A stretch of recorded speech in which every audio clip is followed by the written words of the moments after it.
I pushed the wrong button. Sorry about that. I disconnected you guys. Sorry for everyone that was watching live. Okay, I'm showing you how I make the bone broth. So this time I'll turn the camera around and I won't push finish on the live thing. Okay, here we go. Okay, now I've got some soup cooking. You can check, so I'm just going to get that stirred because it's bubbling. Okay, I've got my slow cooker out. Nothing fancy, just your $25 slow cooker from Hey Marsha. Thanks for joining me again. Good old cheap one from Target, but it does the trick. Okay, here's all my bones that have just been defrosting in the bowl today. And I'm going to chuck them in. So it's where the gelatin actually comes from, all this cartilage bit and all the actual bones. So, and I've left all the cartilage of like the ends and stuff like that. So one thing that really has a lot of gelatin is actually chicken feet. I don't have any at the moment, but that's okay. Hey, Amy. Miss Fleming's on too. Ooh, hi Miss Fleming. Okay, hold on. Okay, so what we're going to do first of all is I'm just going to draw Mummy to put the bones in. Yeah, I'm not touching that. Yeah, I thought so. Okay, can you hold the camera for Mummy, please? Okay, so what I'm going to do is I'm just going to put them into the slow cooker. So you see that there's 2 carcasses there. I probably could have got a bit of that meat off, but I'm going to make some beautiful pho with it. So I kind of wanted a bit of meat on there. Okay, that's that done. Thank you, Tilly. Now, Tilly, would you like to put, I've got an onion. Yes. So I'm just chucking in the quarter, so just chuck them in. Push them down in there, sweet. That's the way. That's okay, Tilly. And then some celery. So I've got 1 brown onion that's peeled, and I've just got 2 stalks of celery. Chuck them in there. Push them in. And then I've got, actually, I'd probably use 2 carrots, but these are 3 baby ones. Chuck them in, Tills. Why do you still have that? It doesn't matter because we're not going to eat them, so we don't have to chop the ends off. Oh, okay, so we're going to pop all that in. Now, I'm going to use apple cider vinegar. Apple cider vinegar actually helps get the gelatin. Can you open that? Hold the bottom for Mummy, please, sweet. The apple cider vinegar actually helps the gelatin come out. So you want about 2 tablespoons. Again, I don't really measure. That's probably about 2 tablespoons. And then I'm going to pop some water in.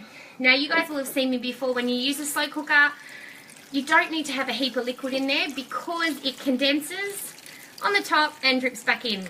So, yeah, I reckon that'll do, guys.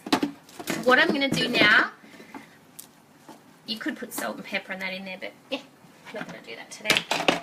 I'm just going to leave the lid on. Now, I'm going to show you what that looks like over the next, how long will I leave that? Let's turn this around.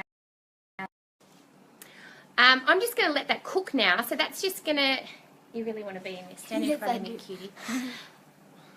Okay, we've still got Tilly helping us. I'm going to just leave the slow cooker going now. So I probably won't turn that off until tomorrow night. So that'll have a good 24 hours.